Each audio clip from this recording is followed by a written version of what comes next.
ደስታ እያለቀሰ ለሩትዬ ዘፈነላት። ቢያመኝም እችለዋለሁ ያኔ እንደዛ አድርገሽኝ ዛሬ ደግሞ እንደዚህ ተጫወሽብኝ እያለ እንግዲህ በሚያሳዝን ነገር መጥቷል። ልቡ ተሰብሯል። ልቤ ሰበርሽኝ፣ ግን ልቤን ብሰብርኝም አንቺ ደስተኛ እንድትሆኝ ነው የምፈልገው።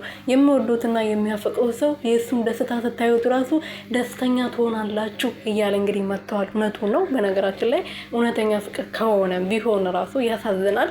ምክንያቱም ሩትዬ መጀመሪያ አብርሽን ለማስቀናት ቀርበው ነበርና እሱ ደግሞ ያው ልጅ አለው ተብሏል፣ ሚስት አለው ተብሏል እና ከዛ በኋላ ሩትዬ አልፈልግም ስትለው ነበር ቀለበት ሊያረግላት ተንበርክኮ የጠየቃት። ግን እሷ እሺ ያላለችው አልፈልግም ብላ ነበር።